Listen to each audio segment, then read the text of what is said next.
Om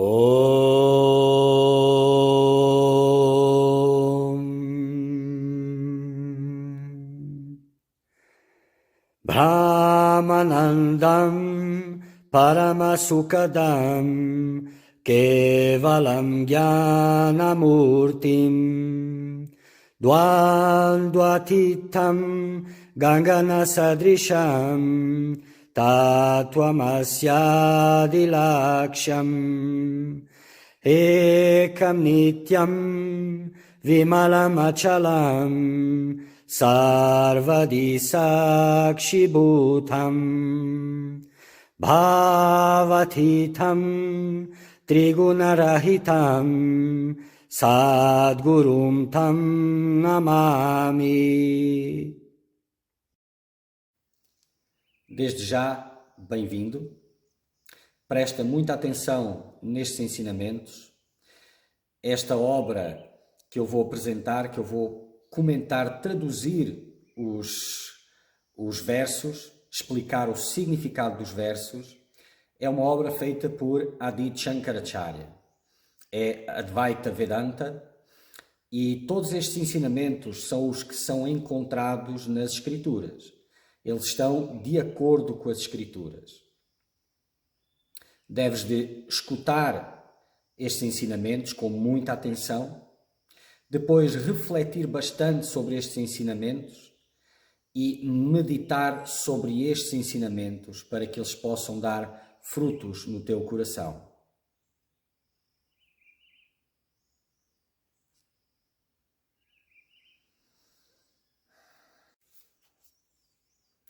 Continuando, verso 340. Mas como é possível para aquele que está neste corpo desistir de todas as aparências? Pois a mente tem de estar em coisas exteriores parte do tempo, não é? A resposta é não. A resposta é não é tudo de uma só vez. Aqueles que querem essa bem-aventurança devem cuidadosamente tentar trazer esse estado por permanecer o máximo possível no estado de Brahman e pelo desistir de qualquer tentativa de desfrutar prazeres externos.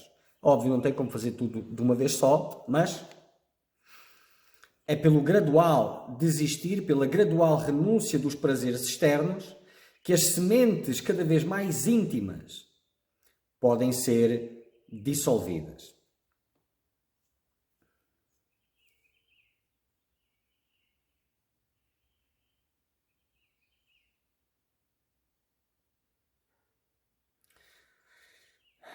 Até porque, enquanto não houver a desistência, a renúncia dos prazeres externos, a mente terá sempre para onde voltar.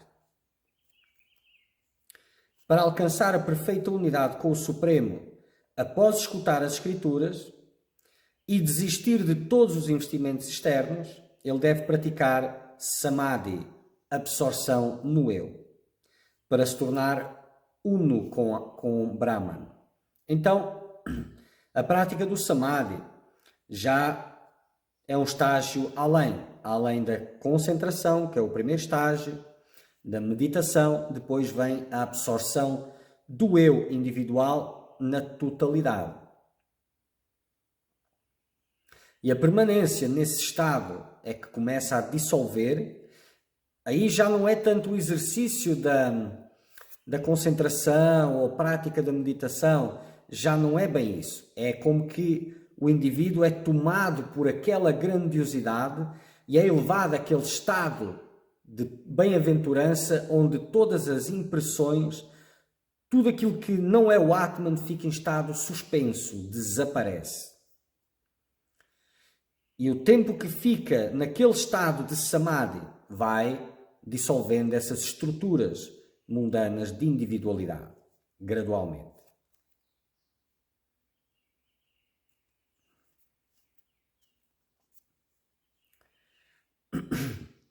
Esta ideia de eu sou é tão forte que não pode ser quebrado em um dia. Mesmo os sábios não conseguem quebrar com este senso de ego em um dia. Por ser tão forte, deves tentar ainda mais e ser cuidadoso para atingir Nirvikalpa Samadhi. que é o estado de samadhi que se torna constante, não é aquele que vem e vai.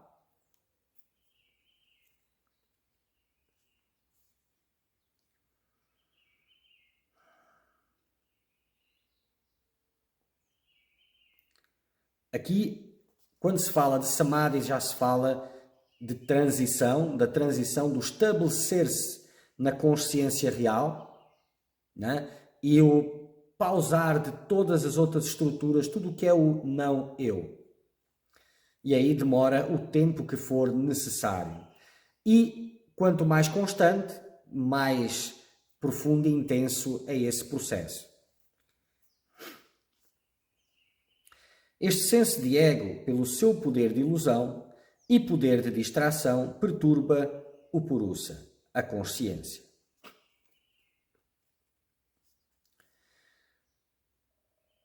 O ego tem dois poderes, de encobrir e de distrair. Para curar o poder de distração é muito fácil. Pelo menos na teoria. Não pode ser feito a não ser que tenhas o poder de te libertar dos véus. A cobra na corda primeiro cobre e depois engana. Quando podes separar o observador do observado, como o cisne que separa o leite da água, naturalmente o poder de cobrir desaparece. De encobrir, tal como o ego, como aquelas nuvens escuras que tampam a luz do sol. E depois, abaixo das nuvens, a criação de um monte de ventos, tempestades, chuva, tudo para distrair.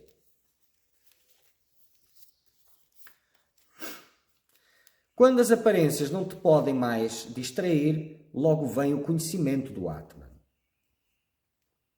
E qual é a causa? Completa discriminação entre o real e o irreal é a causa desse conhecimento. Entender a separação entre o observador do observado. Isso quebra a escravidão causada por Maya, da qual, uma vez livres, a escravidão jamais regressa. Um termo absoluto, um termo relativo anteriormente, que ainda pode regressar, mas cada um na sua dimensão e em relação àquilo que está a ser dirigido neste momento.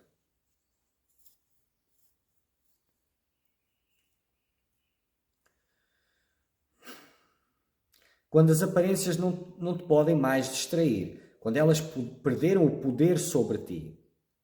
Primeiro pelo desinteresse e depois pela completa renúncia. O conhecimento que somos Brahman é como o fogo que ultimamente consome a densa floresta da ignorância. Quando o homem realizou a sua unicidade com Brahman, como poderá manter qualquer semente de morte e renascimento, se ele já não tem nada a ver com aquele corpo que tinha antes? Por exemplo, vês uma corda e pensas ser uma cobra. Assim que percebes que a cobra é uma corda, a tua falsa percepção da cobra termina e não te distrais mais pelo medo que inspirava. Por isso, aquele que se quer libertar deve conhecer a natureza do self real e do self irreal. A discriminação. Tal como a união do fogo com o ferro, a união da realidade com o intelecto, todas estas aparências surgem. Suas ações são irreais, como vimos nestes 3 estados: em sonho, em erro e em imaginação. Por isso, todas estas mudanças da natureza, do egoísmo até ao corpo, são irreais por causa da sua natureza transiente. Mas o observador, o self, é sempre imutável e por isso real, o Atman. Então, independentemente das chuvas, tempestades, ventos que ocorram por baixo das nuvens, o sol sempre brilha intocado acima das mesmas. Eterno, um sem um segundo, consciência indivisível, a testemunha do intelecto, separado do manifestado e do não manifestado, o sujeito do eu, o sempre bem-aventurado, isso é o Supremo. Conhecendo desta forma nosso próprio self, que é separado do manifestado e do não manifestado, e confirmando a nossa unidade com esse self, a consciência una universal, nos tornamos em paz nesse self.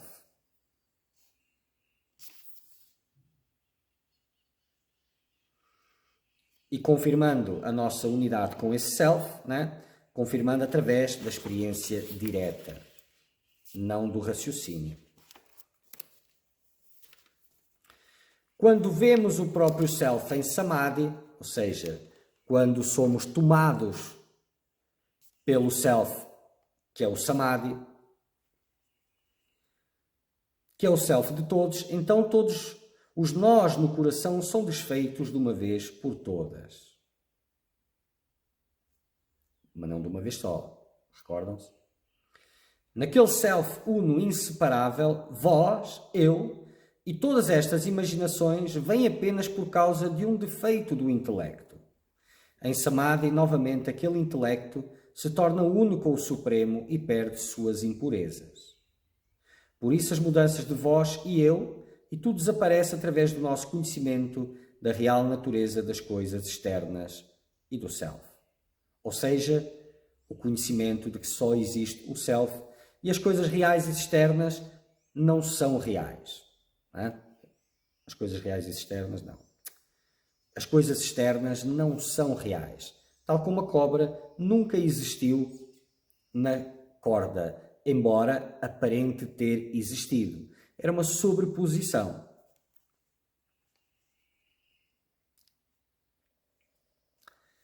Pacífico, quieto, controlado, aquele que abdicou de todos os desejos e que é cheio de resistência, tem que ser, senão não chegaria ali, apenas ele pode chegar em samadhi. E nesse samadhi sentir a unicidade com o todo. Através dessa unicidade com o todo, ele se separa da escuridão que advém da ignorância e dos seus resultados, causa e efeito. Medo, etc., o samadhi queima tudo, e sendo Brahman, ele permanece em paz, livre de imaginações e ações. Pacífico, sem agressividade, sem impetuosidade no investimento, quieto, abstraído, não é? Controlado, os seus órgãos sensoriais estão sob o seu domínio, não correm soltos. Aquele que abdicou, não correm soltos e permanecem, repousam na sua fonte. Não é? É diferente de ter um cavalo selvagem querendo fugir, preso por uma corda e dando trancos na corda. Outra coisa é o cavalo deitado e dormindo. Aquele que abdicou de todos os desejos, senão não seria nem pacífico, nem quieto, nem controlado, não é?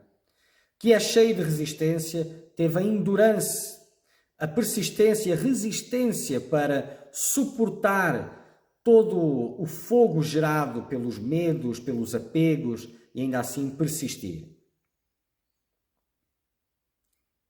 Então tudo isso desaparece como a cobra desaparece da corda.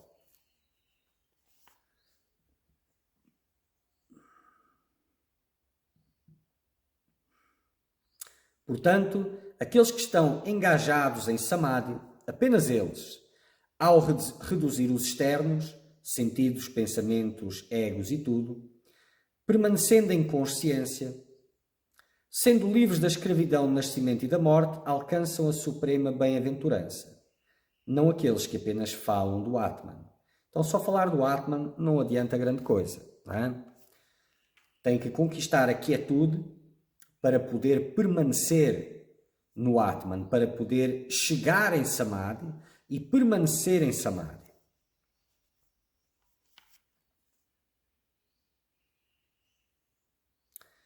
É através da diferença dos upadis, das camadas, que o Atman é visto sendo diferente.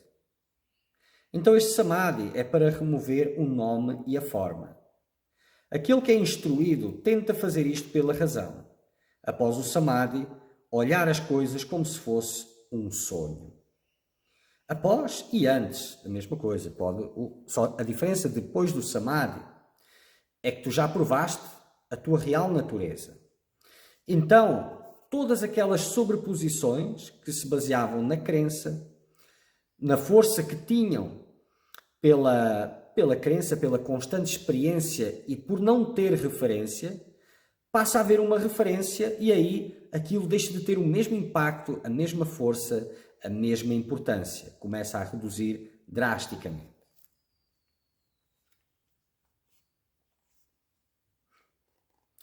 Desistindo de todos os outros desejos, o yogi, pensando apenas naquele ser supremo, se torna supremo como o verme se torna a vespa por pensar na vespa.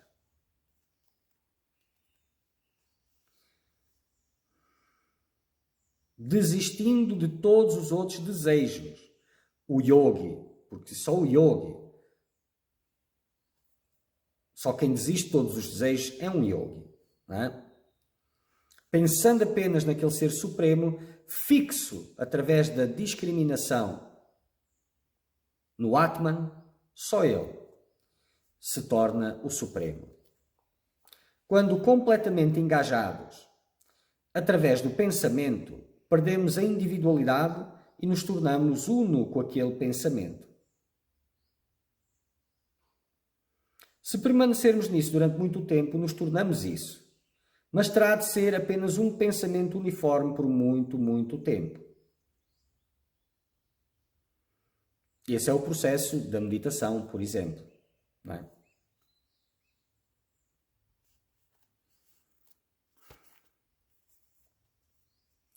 A verdade do Paramatman é mas tão sutil, que ninguém a pode ver a olho nu, através do intelecto grosseiro. Portanto, com percepção aguçada e apenas em Samadhi, pode ser conhecido por um grande e puro intelecto.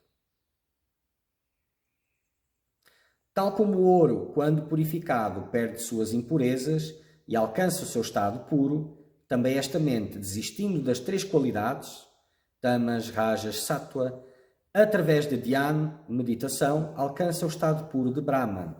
E mais uma vez, vamos realçar aqui a palavra desistindo das três qualidades. Porquê das três qualidades? Porque muitas vezes se procura o sattva, né, como por ser o melhor e ainda por algum tipo de lucro, por alguma ganância, por importância pessoal e etc, e etc. Então, desistindo das três qualidades. E desistindo é uma palavra muito importante, porque é muitas vezes usado a expressão transcender, mas o transcender vem pela desistência daquilo, quando aquilo perde qualquer importância. Aí te tornas intocado pelas aparentes manifestações.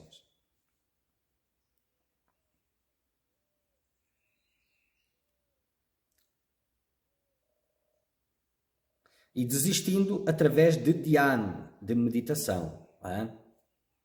Não através apenas não é um processo meramente intelectual. O hábito da meditação deve ser praticado sem qualquer intervalo.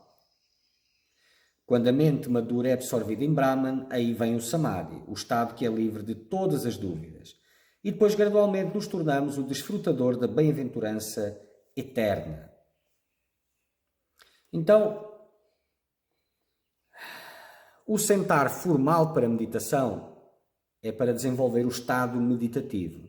E depois o estado meditativo, quando desenvolvido, deve ser contínuo, ininterrupto, o tempo todo.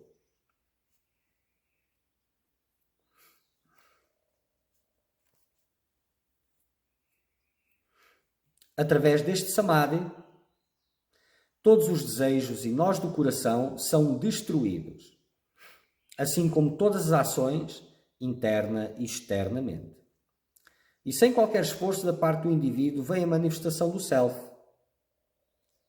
Simultaneamente vem a destruição da mente e dos desejos e a realização do Self. Então, vamos lá, né? Através deste samadhi, todos os nós do coração são destruídos, assim como todas as ações, interna e externamente. E sem qualquer esforço da parte do indivíduo, vem a manifestação do Self. Isto é muito importante, não é? E causa muita confusão esta história do sem esforço. Todo mundo acha que se tem esforço, está errado, não é? Mas vejam, através deste samadhi, todos os nós do coração são destruídos, mas para chegar em samadhi, tem todo o esforço e toda a luta da renúncia e da abstração, que já foi falado anteriormente. E só depois disso estar resolvido, a partir do momento que já cortaste todo os prazeres, que já te libertaste de todos os apegos, bom, aí não tem mais pulsão, vontade própria. Aí já tem serenidade. Aí é sem esforço, porque a parte que tinha esforço, que era o parar o investimento na ilusão, já foi resolvida. E aí é só absorção, sem esforço.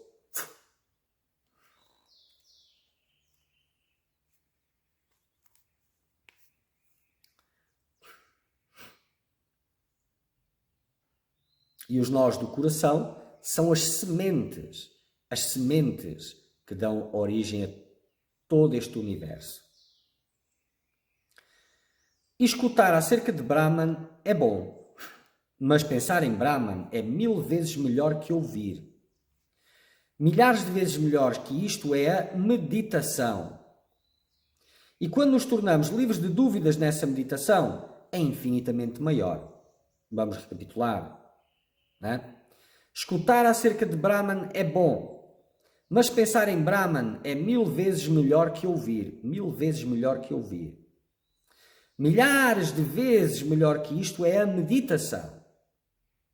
E quando nos tornamos livres de dúvidas nessa meditação, é infinitamente maior.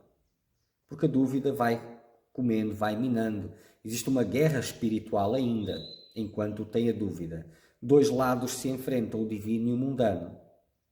Quando esta guerra é concluída e bem-sucedida pela luz, aí essa meditação é infinitamente mais produtiva.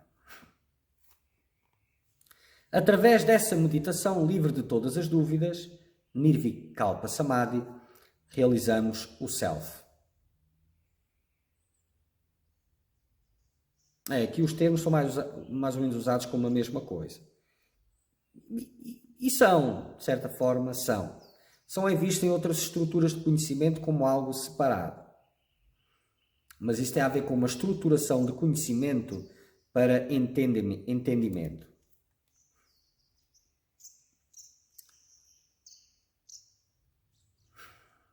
De outra forma, outros pensamentos virão na mente instável que se misturará com eles e perde a meditação, perde o samadhi. Portanto, alcança o samadhi controlando todos os sentidos. Permanece sempre em paz. E por obter o samadhi, destrói a escuridão advinda da ignorância pela prática de ver unicidade sempre em tudo. Então, pela abstração, imagina um balão de ar quente que tem as cordas que o amarram ao chão. Não adianta tocar fogo, quer dizer, é importante, mas sem desamarrar as cordas não vai subir. As cordas são os objetos sensoriais, os prazeres sensoriais. E o samadhi é pelo cortar de todas estas amarras, de todas estas cordas. Aí o balão sobe automaticamente. No caso, é meio que absorvido pela totalidade.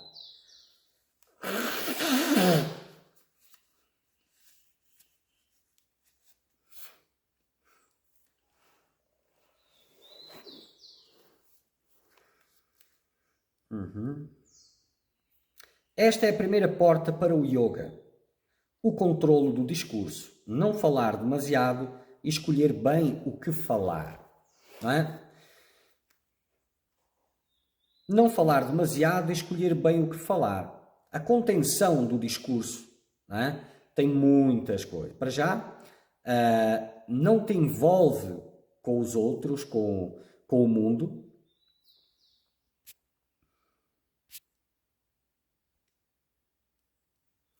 Não te envolve com os outros, com o mundo. Escolher muito bem o que vais dizer para não criar confusão e envolvimento. Não é? Depois, o controle da mente. O controle da mente tem muito a ver com o controle do discurso. Depois desiste de todas as expectativas. Depois de todos os desejos. E permanece sempre só.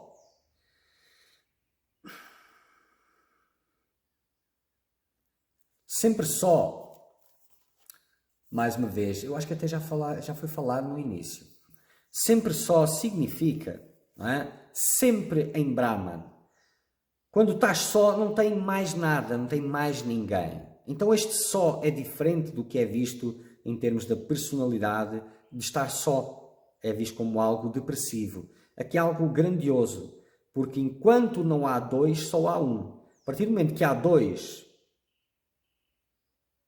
o caos, a ignorância está estabelecida. Então, permanecendo só, permanecendo absorto em Brahman.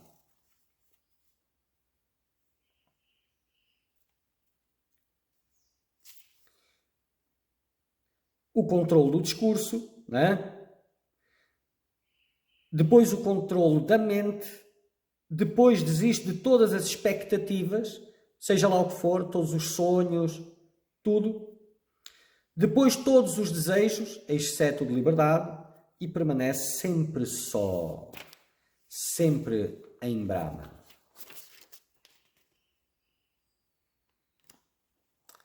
Ficar só é a causa de controlar os sentidos e a mente. Ao controlar os sentidos, controlas os pensamentos e a mente permanece tranquila. Ao fazer isto, o ego desaparece. E pela destruição deste ego, a bem-aventurança imutável é sentido pelo yogi, que pertence a Brahman apenas. Por isso, o controle constante da mente deve ser o primeiro dever do praticante da concentração. Então voltamos para trás para a concentração. E essa é a referência que está no verso anterior de só, como a solitude. Já não tanto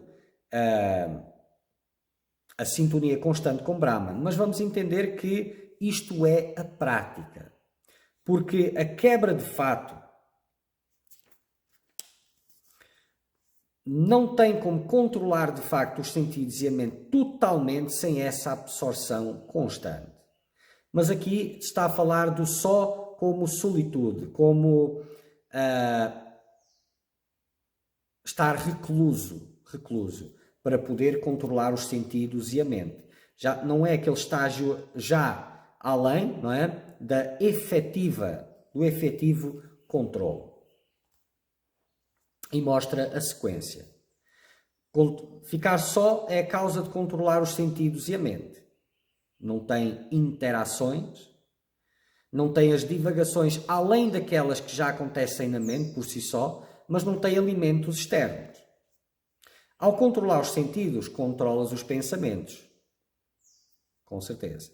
E a mente permanece tranquila, sem distrações. Ao fazer isto, o ego desaparece, até porque tudo aquilo eram os seus braços, os seus tentáculos, o seu propósito de existência. Aquilo terminou, não faz sentido nenhum. E pela destruição deste ego, a bem-aventurança imutável é sentida pelo yogi, que pertence a Brahman apenas. São diferentes colocações, mas que apontam a mesma coisa, porque isto não tem como ser feito sem chegar na sintonia com Brahman, não totalmente. Em uma grande medida, sim, mas não totalmente. Totalmente apenas com a sintonia com Brahman. O Self, o Eu Real. Por isso, o controle constante da mente deve ser o primeiro dever do praticante da concentração. Obviamente. Não é? Isso é quase como querer cavalgar num cavalo selvagem sem estar domesticado. Ele não vai deixar montar, vai dar coices, vai pular, vai fazer de tudo. Não é? E assim é a mente, sem o controle, não tem como fazer nada. Por isso, o controle da mente deve ser o primeiro dever do praticante da concentração. Concentração, meditação, samadhi. 3 estágios. Isto é o primeiro, a concentração. Primeiro, une a palavra com a mente, mantra. Tudo o que é visto é a palavra, apenas o mantra deve ser visto. Ou seja, a prática do mantra, no caso, temos o mantra aqui do Eu Sou Brahman, né? Mas qualquer mantra é a mesma coisa. Exatamente como diz aqui. Tudo o que é visto é a palavra, o mantra, e apenas o mantra deve ser visto. Ou seja, todos os sentidos estão no mantra, toda a atenção está no mantra, só existe o mantra, isto tudo é excluído, exceto o mantra.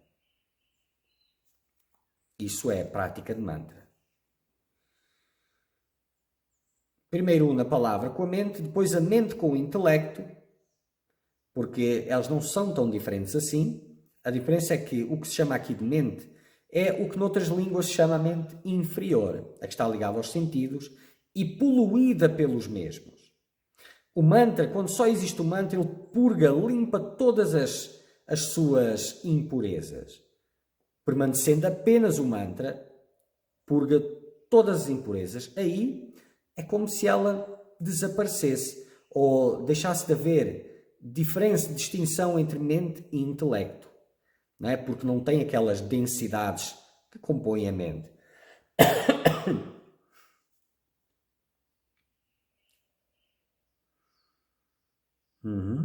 Depois o intelecto com o ego e o ego com o observador.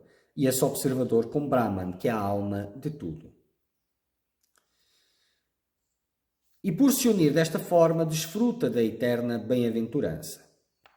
A mente deve pensar no mantra, entender seu significado juntamente à vontade do ego.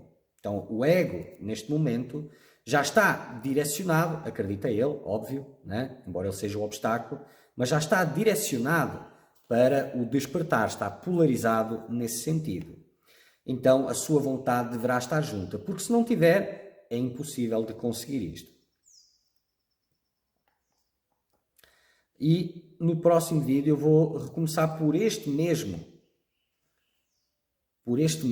verso para dar continuidade. Om Purnamada Purnamidam Purnat Purnamudachyate Purnasya Purnamadaya Purnameva Vashishyate Om Shanti Shanti Shanti